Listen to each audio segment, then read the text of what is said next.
Yeah.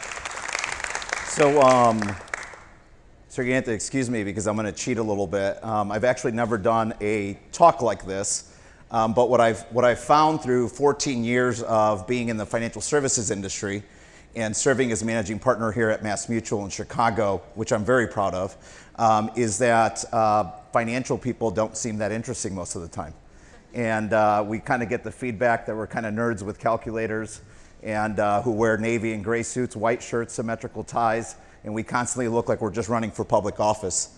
So I'm trying to give a talk today that's going to be a little bit different than that. And so I chose something that's really near and dear to my heart. And before I get into that, I want to do what I typically always do when I have the opportunity to speak to a group, is I want to just acknowledge that, you know, when I woke up this morning, I felt the same pride that I typically feel every morning that I wake up, because I got to wake up in the most amazing country in the entire world.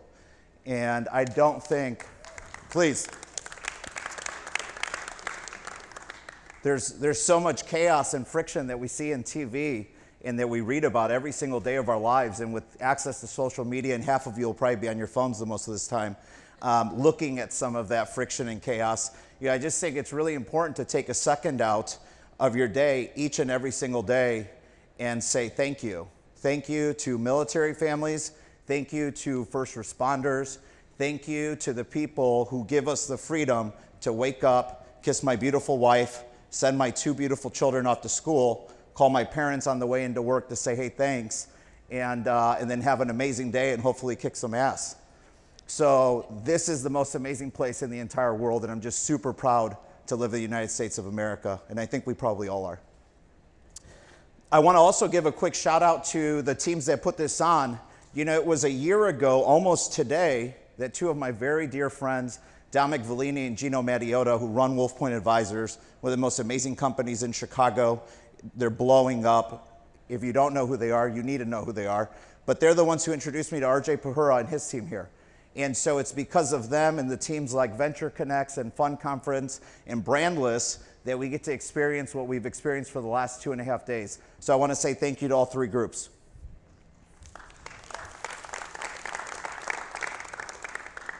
So a lot of the people have been asking me, what does hashtag don't be a punk mean, right? I had these shirts made by my good friend John, my new good friend John, and these shirts are kind of funny.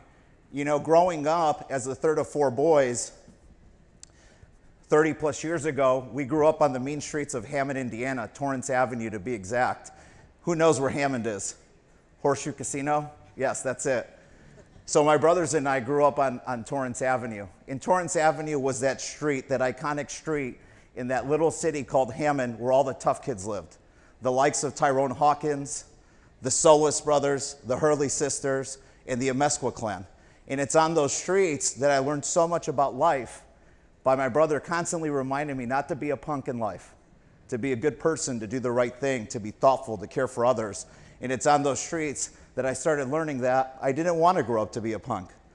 And growing up to be a punk wasn't necessarily about doing things onto others, but it was about how I was disrespecting myself and how I was disrespecting my name and how I was disrespecting the family that I came from. And so this funny kind of talk of don't be a punk, it's really going to be a couple stories that I want to share with you that take me down memory lane, take my brother Alex down memory lane, and how those convert into 5 really, really powerful business lessons that I think have served in a major way in helping me be a good steward of the Mass Mutual Chicago ship, and a good steward of our profession, and a good steward on behalf of the work that we do on behalf of our clients.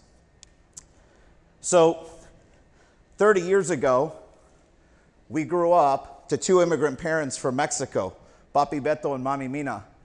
And it was in those early days in my life that I really learned the first lesson. And what we learned was through the experiences of really volatile financial realities that our family went through. There were a lot of peaks and valleys financially. The few peaks were the one Wisconsin Dells vacation that we took as kids and as a family. The fact that I got to wear Air Jordans when I was in 8th grade. But they're mostly valleys. And for those of us who are older, I'm 38, you remember XJ900s. Do you?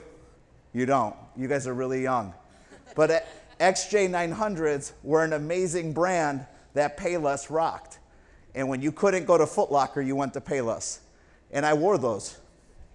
And we ate bean tacos. And we ate cheese sandwiches with ketchup on them. And there were a lot of valleys like those. But it was on that porch, that little porch, on that blue Cape Cod house that we grew up in for over 30 years at 4340 Torrance, that every summer, my mother in one white plastic chair, my father in the other white plastic chair, and my brothers and I just roaming the little front yard that we had, my father would share his stories of obstacles and painful moments throughout his life, being an entrepreneur in Mexico, knowing that long-term Mexico was not the place that would create the life he'd want for his family, and his struggle to come to this country and do something better for us so that we could have the life that we have today. And it was in those stories and in those moments in my life that I learned my first powerful business lesson, and that was to be driven to a point of insane resiliency about what I wanted for myself. And so I overcame being the chubby kid in school. I overcame not being the smartest of the four boys. I overcame making a lot of stupid decisions because of this first very, very powerful lesson from my father, which was to be driven to an insane point of resiliency where nothing would deter me from what I wanted to accomplish. And so I share that humbly with you because this room has been full of people who want to connect money with great ideas. And it's so easy to lose our connection with our purpose, which actually drives the vision we have for our life. And so if I can share the first is to be driven.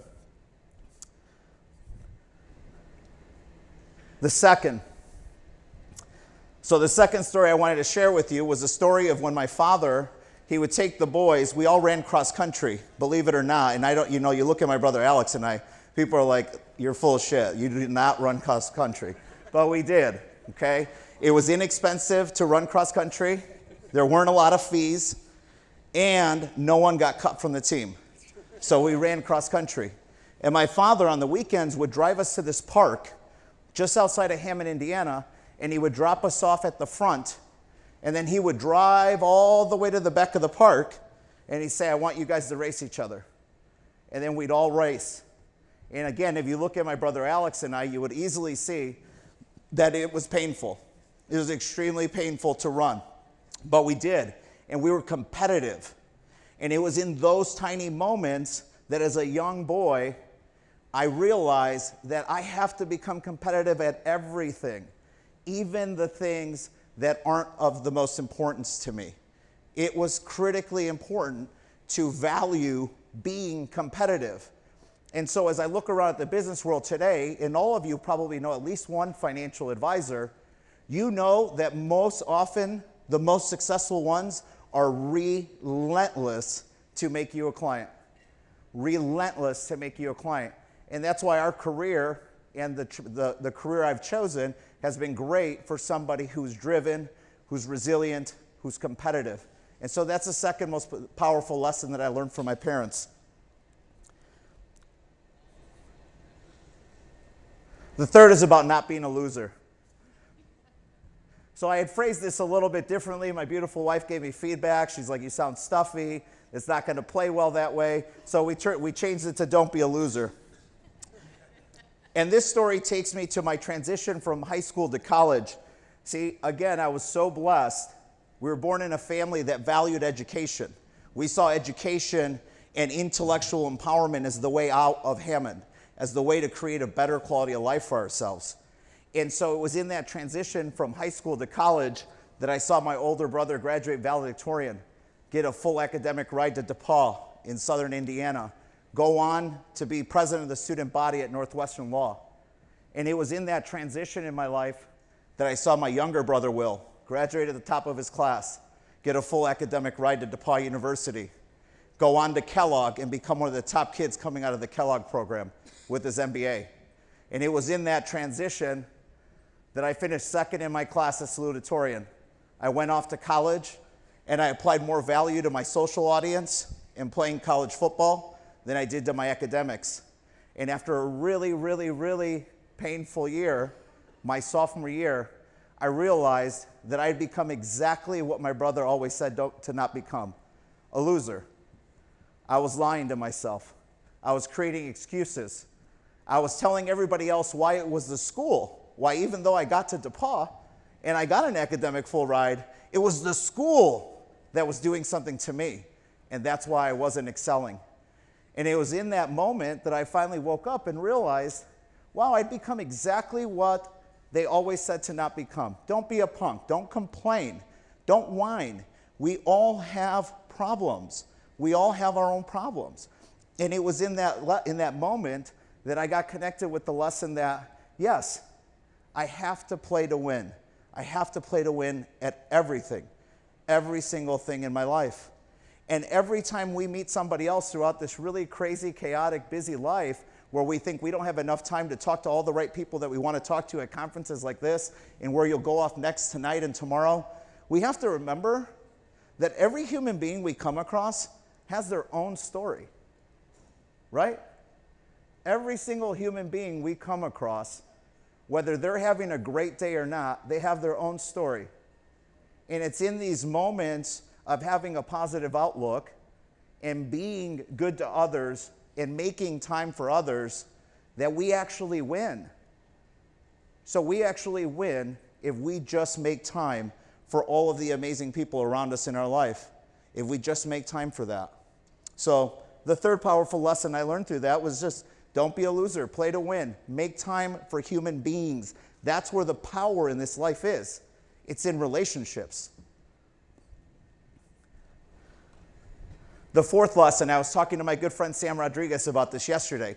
Sam is the epitome of a guy who runs around this world asking for every single thing he wants at all times, no matter what it costs.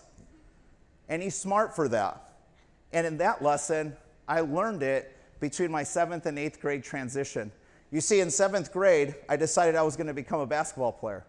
So I went out for the team. Again, at Clark Middle School, I was fortunate. They didn't cut anybody. So they let me on the team. And it was on this glorious day that my dad says, I'm proud of you, I'm excited, I'm going to take you to the store, we're going to go get your shoes, it's going to be awesome. You know, I lived growing up watching MTV, rap videos, Money magazines, ESPN. So what shoes do you think a 7th grader wants? Jordans. That's right, Jordans. I was dead set on getting Jordans. Dead set on getting Jordans. 30 minutes later, I walked out with LA Gears. It was painful. It was painful. It was the worst basketball season of my entire life, even as mediocre of an athlete as I was. The LA Gears held me down.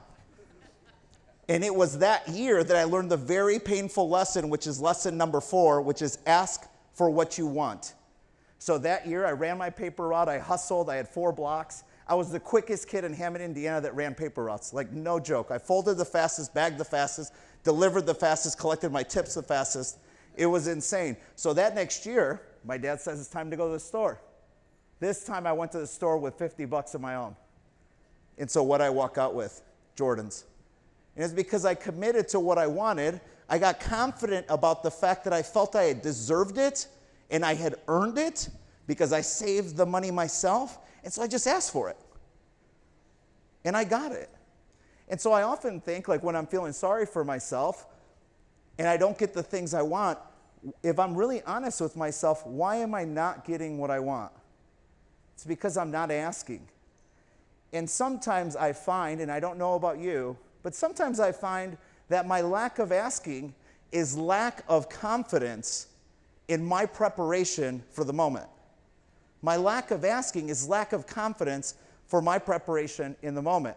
And so I think of Jordan, who I listened to this morning, did the first pitch, and it's funny you just walked in because I was going to use you as an example. And I think of how great he presented this morning. People Vine. If you don't know Jordan, you have to know Jordan, right? And I'm like, I just thought, like, Jordan gets what he wants because he's prepared. We talked about this last night as I left. You don't need luck, you need practice, right? Allen Iverson. Everybody misunderstood what he was saying. Ask for what you want. And the last lesson that I wanted to share with you was something I learned a really, really hard way.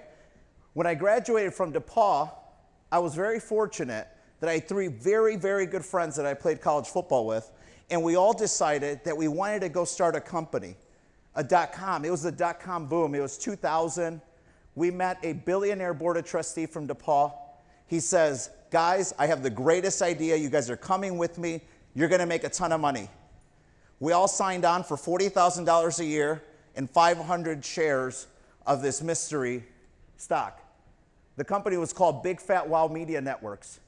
What we did was we went across the country selling shopping centers on the idea that they wanted us to install and put together this high-speed T1 internet access center in shopping centers where people could come in and check Hotmail. What's Hotmail? They'd watch videos, commercials, movie trailers. It was awesome. I lived in airports for 2 years of my life. 21 months later, guess where I was sleeping? The basement of 4340 Torrance Avenue in Hammond, Indiana. The market fell out. Don wrote me a check for $2,000 and said, good luck getting home, kid. It was a good run. And it was in that moment that I was blessed to meet a man who took me to the side and said, look, you're not humble enough to become a priest. You're not smart enough to become a physician. But you're a good kid with a ton of work ethic and resiliency. You love people. You love your family. You call your mom virtually every single day of your life. You care for others like that. You're charitable and you don't even have money. You need to become a financial advisor. He says, just learn to work a calculator, put a navy or gray suit on, white shirt, symmetrical tie, look like you're running for office every single day, and do what you say you will do, and people will work with you. And so that's what I did. I got lucky. And the biggest lesson that Joe taught me in this business was that it was going to be the hardest thing I ever did in my life. So what he said to me was one really, really, really important thing. Burn the boat you float in on. Never, ever, ever give yourself an opportunity to create an excuse for why you couldn't seize this moment and create what a long time ago your parents allowed you to dream about, sitting on that little crappy porch at 4340 Torrance in Hammond, Indiana. Burn the boat and you will succeed. You will create the greatest quality of life that you're humanly capable of if you just do that. And so I did. And so 14 years later, probably 20,000 cold calls, about 6,000 clients in Chicago, individuals and institutions. I'm competitive. I ask for what I want. I try to be as resilient as I can, although I'm relatively insecure. My wife will tell you that. But I work hard. And I do the very best I can to be mindful of those 5 really powerful lessons that I learned as a child, the third of 4 boys to 2 immigrants. That's powerful. That's our story. And I wish you all the best this year and beyond. Thank you.